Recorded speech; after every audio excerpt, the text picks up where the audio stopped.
तमिलनाडु में ही हिंदी भाषा को लेकर काफ़ी विरोध हो रहा है। आप हिंदी बेल्ट के एक मुख्यमंत्री हैं, तो आप इस बारे में क्या सोचते हैं? देखिए, देश को भाषा के नाम पे या क्षेत्र के नाम पे नहीं बांटा जाना चाहिए। और हम आभारी हैं प्रधानमंत्री मोदी जी के, जिन्होंने वाराणसी में लगातार काशी तमिल संगमम की इस बार तीसरे संस्करण को भी यहाँ पे आयोजित करवाया। यानी एक तरफ काशी है और उत्तर प्रदेश है, जिसमें काशी तमिल संगमम का आयोजन हो रहा है। तमिल भारत की प्राचीनतम भाषाओं में से एक है और इसका इतिहास उतना ही पुराना है जितना संस्कृत का इतिहास है। हर भारतीय के मन में तमिल के प्रति श्रद्धा और सम्मान का भाव है, क्योंकि भारत की विरासत के बहुत सारे तत्व आज भी उसमें मौजूद हैं। तो हिंदी से नफरत क्यों? भाषा कोई तोड़ती नहीं है, वो जोड़ने का काम करती है। और त्रिभाषा सूत्र के माध्यम से तो हिंदी को राजभाषा की मान्यता देकर के हिंदी, इंग्लिश और स्थानीय भाषा, वो तमिल हो सकती है, मलयालम हो सकती है, कन्नड़ हो सकती है, तेलुगु हो सकती है, मराठी हो सकती है, बंगाली हो सकती है, असमी हो सकती है, उड़िया हो सकती है। किसी भी अन्य भाषा को आप लोकल स्तर पर लागू करिए। ये तो देश के अंदर एकता का संदेश देने वाला, उत्तर से दक्षिण तक, पूरब से पश्चिम तक पूरे भारत को एकता के सूत्र में जोड़ने वाला माध्यम है। और मुझे लगता है कि भारत का राष्ट्रगान भी इसी बात का संदेश देता है। ये केवल एक संकीर्ण राजनीति है। जब इन लोगों के वोट बैंक खिसकते हैं तो ये लोग इसी प्रकार की क्षेत्रीयता की और भाषाई आधार पर बांटने की दुरभिसंधि करते हैं। जनता जनार्दन को देश की एकता के लिए इस प्रकार के किसी भी षड्यंत्र से हमेशा सचेत रहना चाहिए। कर्नाटका में और तमिलनाडु में, खासकर इन दोनों राज्यों में कई लोगों का मानना है कि जब यूपी या बिहार के जो हिंदी स्पीकिंग स्टेट्स के लोग जाते हैं और वहाँ पर बसते हैं, 10-15 साल भी रहते हैं, पर वहाँ की स्थानीय भाषा नहीं बोलते, हिंदी ही बोलते हैं और ऑटो रिक्शा वालों के साथ या फिर किसी रेस्टोरेंट में हिंदी में ही बात करते हैं, स्थानीय भाषा में नहीं करते। लेकिन उन राज्य से जब लोग उत्तर प्रदेश आते हैं तो हिंदी बोल लेते हैं, हिंदी में ही बात करते हैं, क्योंकि कामकाज की जो भाषा है वो हिंदी है। तो क्या समस्या आ रही? मैं कहता हूं कि हमें हर भाषा को सीखना चाहिए। हम तो यहाँ उत्तर प्रदेश के विश्वविद्यालयों में तमिल भी पढ़ा रहे हैं, तेलुगु भी पढ़ा रहे हैं, कन्नड़ भी पढ़ा रहे हैं, मलयालम भी पढ़ा रहे हैं। और यही नहीं पढ़ा रहे हैं, हम लोग विदेशी भाषाओं को भी यहाँ पढ़ा रहे हैं, यहाँ के विश्वविद्यालयों में। ये तो नेशनल एजुकेशन पॉलिसी में भी ये सारे प्रावधान किए गए हैं। तो अगर हम यहाँ तमिल पढ़ा सकते हैं, तेलुगु पढ़ा सकते हैं, मलयालम और कन्नड़ पढ़ा सकते हैं, मराठी पढ़ा सकते हैं। कल ही मैं बिठूर में गया था, नानाराव पेशवा की पावन जयंती कार्यक्रम के साथ जुड़ने के लिए गया था। बिठूर महोत्सव के साथ हमने भारत के 1857 के प्रथम स्वतंत्र समर के इस महानायक के सम्मान के साथ बिठूर महोत्सव को जोड़ा था। नानाराव पेशवा के ही महल में बचपन में महारानी लक्ष्मीबाई ने तीरंदाजी भी सीखी थी, युद्ध कला सीखी थी, और वहीं से उन्होंने युद्ध के सारे गुण सीखने के बाद फिर 1857 में अंग्रेजों को परास्त किया था। अगर हम इन सभी भाषाओं को उत्तर प्रदेश के विश्वविद्यालयों में पढ़ा सकते हैं, तो तमिलनाडु के विश्वविद्यालय में भी अगर हिंदी पढ़ा दी जाए, क्या बुरा है? मुझे लगता है कि हमें थोड़ा विराट स्वरूप रखना चाहिए देश के लिए। कुछ क्षण तो देश के लिए निकालो। चंद्रबाबू नायडू ने भी यही कहा कि जितनी भाषाएं सीखना चाहते हैं आप सीखना चाहिए। अच्छी बात की, हम अभिनंदन करते हैं जी। मैंने 2024 के बाद, चुनावों के बाद, और जितने अधिक भाषा सीखेंगे उतने अधिक रोजगार के अवसर भी खुलेंगे। जी, हैदराबाद के लिए उन्होंने वही किया था अपने पिछले टर्म में। अच्छी बात है, और इसलिए हैदराबाद आज एक हब बना है। 2024 के चुनावों के बाद मैंने आपसे कोई इंटरव्यू नहीं किया, इसलिए उसके बारे में भी एक दो सवाल। 2024 में क्या गलत हुआ, और 10 महीने के बाद मिल्कीपुर में आप इलेक्शन जीत जाते हैं, तो क्या बदलाव आया उसमें? देखिए, 2024 के बारे में आपने शुरुआत में ही बता दी थी ना। हाँ, संविधान का कांग्रेस और विपक्षी दलों ने जो दुष्प्रचार किया था, और ये दुष्प्रचार ही नहीं किया था, विदेशी पैसे भी इसमें इन्वॉल्व थे। जॉर्ज सोरोस ने तो बहुत पहले इसकी घोषणा कर दी थी। पर इसकी कोई पुष्टि तो हुई नहीं। पुष्टि हुई है, अभी धीरे धीरे करके आगे बढ़ने दीजिए, बहुत सारे तथ्य सामने आएंगे। व्यापक पैमाने पे दुष्प्रचार का माध्यम, एनजीओ के माध्यम से इन्होंने गांव-गांव में, सोशल मीडिया प्लेटफॉर्म के माध्यम से, डिजिटल मीडिया के माध्यम से दुष्प्रचार किया कि संविधान बदल देंगे, मोदी जी आएंगे तो नया संविधान ला देंगे, तमाम प्रकार की इन्होंने जो बातें कही।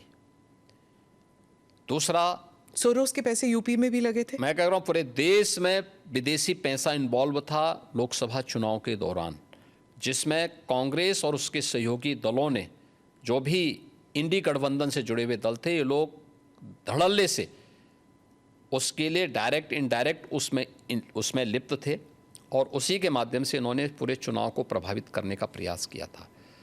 यह कृत्य देशद्रोह की श्रेणी में आता है। एक विदेशी ताकत से आप पैसा लेकर के देश के चुनाव को प्रभावित कर रहे हैं। एक दूसरा है कि उस दौरान इन्होंने तमाम प्रकार की बात की थी, खटाखट हर एक महिला के खाते में इतना पैसा आएगा। क्या हुआ? कांग्रेस शासित राज्यों में तो कहीं भी नहीं आया। इन्होंने कर्नाटक हो या हिमाचल हो जो घोषणा की थी, आज तक किसी को पूरा भी नहीं कर पाए। पंजाब में भी कहीं नहीं कर पाए। ये तो इनका आचरण है। दूसरा, हमें कहना चाहते हैं कि भारत के संविधान का जितना सम्मान मोदी जी ने किया, नई संसद में बाबा साहब भीमराव अंबेडकर के द्वारा बनाए गए संविधान की मूल प्रति को अपने सिर में ले जाकर के और वहाँ पे सम्मान के साथ स्थापित करने का कार्य हो। बाबा साहब भीमराव अंबेडकर भारत के संविधान के शिल्पी हैं। संविधान अंगीकार करने की, संविधान जिस दिन उन्होंने बना करके तैयार किया था और उसकी ड्राफ्ट कॉपी सौंपी थी देश को 26 नवंबर 1949 को, उस तिथि को भारत के अंदर संविधान दिवस मनाने का कार्य यह 2015 में 26 नवंबर 2015 से प्रधानमंत्री मोदी जी ने यह कार्यक्रम लागू कराया, और जिसमें प्रतिवर्ष 26 नवंबर की तिथि को संविधान दिवस के रूप में मनाया जा रहा है। बाबा साहब भीमराव अंबेडकर से जुड़े हुए 5 महत्वपूर्ण स्थलों को पंचतीर्थ के रूप में विकसित करने का काम ये मोदी जी के कारण हो पाया।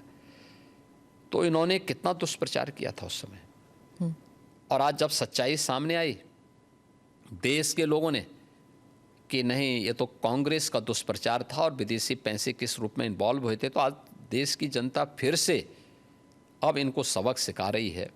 हरियाणा, महाराष्ट्र और दिल्ली, अभी ये 3 चुनाव में परिणाम सामने आए, और यूपी में भी 10 उपचुनाव हुए थे। 10 में से 8 भारतीय जनता पार्टी जीती थी, और ये सभी, चाहे वो मिल्कीपुर हो, कटेहरी रही हो, कुंदरकी रही हो, ये सभी समाजवादी पार्टी की सीट्स थी, और वहाँ से बीजेपी उनको बहुत थम्बिंग मेजोरिटी से जीती है। कुंदरकी में हमारा प्रत्याशी जीता है 1,45,000 से, कटेहरी में हम जीते हैं 38,000 से, और अभी मिल्कीपुर में हमारा प्रत्याशी जीता है 62,000 वोट से।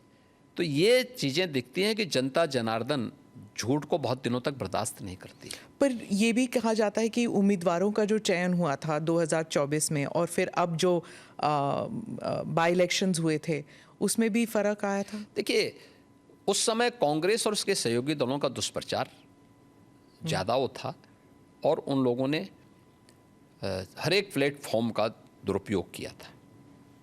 लेकिन जब कैंडिडेट लिस्ट होता है और सभी की सहमति से आगे बढ़ता है। एक और बात चली थी उस वक्त कि आरएसएस ने इतना प्रचार नहीं किया 2024 में, लेकिन महाराष्ट्र में, हरियाणा में, दिल्ली में वो ग्राउंड पर उतरे थे और उन्होंने प्रचार किया था। क्या आरएसएस के साथ कोई मतभेद था उस देखिए, वक्त? राष्ट्रीय स्वयंसेवक संघ भारत के अंदर एक अभिभावक के रूप में कार्य करने वाला एक ऐसा स्वयंसेवी संगठन है जो दुनिया के अंदर किसी देश में नहीं है और दुनिया का सबसे बड़ा स्वयंसेवी संगठन है। राष्ट्रीय स्वयंसेवक संघ राजनीतिक गतिविधियों में भाग नहीं लेता है, अपने केवल सामाजिक कार्यों के प्रति जन जागरण के अभियान के साथ जुड़ता है। राष्ट्रीय स्वयंसेवक संघ एक आम जनमानस को उनके मुद्दों के साथ, उनकी मातृभूमि के साथ जोड़ने का काम करता है। राजनीतिक गतिविधियों में राष्ट्रीय स्वयंसेवक संघ का कोई भी हस्तक्षेप नहीं होता है। राहुल गांधी हर राज्य में जाके यही कह रहे हैं कि राष्ट्रीय स्वयंसेवक संघ सभी भारतीयों को एक जैकेट में, एक विचार, एक सोच, एक एजुकेशन, एक किस्म से to go forward in life, एक ही रूल है, एक ही एग्जाम्पल है। और भारत में ये नहीं चलेगा। भारत में डाइवर्सिटी बहुत है। क्या एक भारत तो श्रेष्ठ भारत नहीं बनना चाहिए? तो अलग अलग तरीके होते हैं, अलग अलग रास्ते होते हैं। कौन से रास्ते होते हैं उनसे पूछना चाहिए ना। तो क्या कर रहे थे 6 दशक तक? पूछे ना अपने नाना से भी और अपने दादी से भी, अपने पिताश्री से भी। क्यों नहीं पूछा इन्होंने? क्यों नहीं उन्होंने उस समय किया जो काम पिछले 10.5 वर्ष के अंदर मोदी जी ने करके दिखाया है, जिसमें पूरे भारत की स्वीकृति है, पूरा भारत का व्यापक जन समर्थन मोदी जी को प्राप्त हो रहा है। ये काम क्यों नहीं कांग्रेस ने कर लिया? अयोध्या के विवाद को तो हमेशा ही विवादी बने रहने देना चाहते थे। काशी की संकरी गलियों में गांधी जी के नाम पे जिंदगी भर राजनीति कर रहे हैं, लेकिन 1916 में काशी की संकरी गलियों को लेकर के गांधी जी ने टिप्पणी की थी काशी में, और बहुत कड़ी टिप्पणी की थी।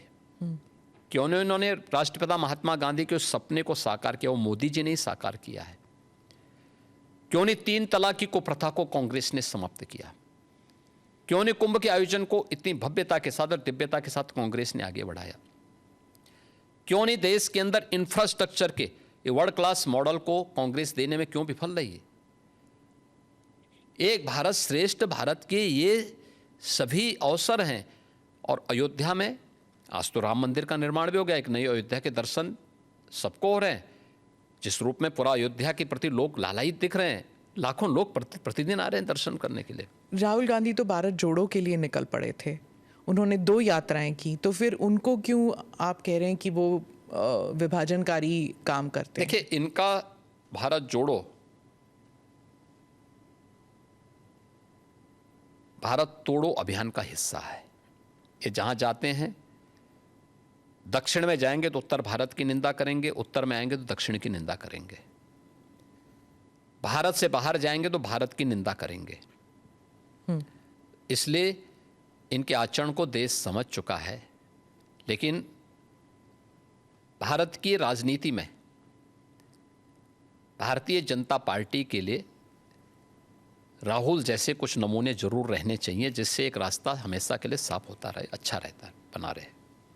आखिर में एक सवाल, आपने $1 ट्रिलियन इकोनॉमी की बात कही उत्तर प्रदेश के लिए, लेकिन पर कैपिटा इनकम अभी भी उस स्तर का नहीं है। तो ये दो जो अलग अलग चीज़ें हैं, इनको आप कैसे एकजुट करेंगे? देखिए, उत्तर प्रदेश जैसे राज्य में यह एक चुनौतीपूर्ण कार्य था और आदरणीय प्रधानमंत्री जी ने विजन हम लोगों के सामने रखा था। हम लोगों ने प्रधानमंत्री जी के प्रेरणादायी नेतृत्व में इस पर कार्य करना प्रारंभ किया। आज हमारी सरकार के 8 वर्ष पूरे हो रहे हैं। इसमें से 3 वर्ष के दौरान तो कोविड महामारी के साथ जूझते हुए हमारे व्यतीत हुए, लेकिन उस सब के बावजूद डबल इंजन की भारतीय जनता पार्टी की सरकार ने पिछले 8 वर्ष में अगर जो तथ्य हैं, जो आंकड़े हैं, वह मैं आपके सामने रखता हूं, 1950 से लेकर के या 1947 से लेकर के 2017 तक, इन 70 वर्षों में उत्तर प्रदेश की जो अर्थव्यवस्था थी, जीएसडीपी थी, वह 12,75,000 करोड़ की थी। और आज यह अर्थव्यवस्था 27.5 लाख करोड़ को पार कर चुकी है। यानी पिछले 8 वर्ष में, यानी जो 70 वर्षों में जितने हम पहुंचे थे, उससे दुगनी से अधिक हमने सफलता प्राप्त की है 8 वर्ष में, और वह भी तब जब 3 वर्ष कोविड महामारी से जूझते हुए हम लोगों ने कार्य किया है। पर कैपिटा इनकम 1947 से लेकर के 2017 तक कुल पहुंच पाई थी 46,000 तक। आज ये लगभग 1,10,000 तक पहुंची है। मेरा ये मानना है, उत्तर प्रदेश प्रकृति और परमात्मा की कृपा का, असीम कृपा का प्रदेश है। हमारे पास युवा शक्ति है और ये बहुत प्रतिभाशाली युवा है।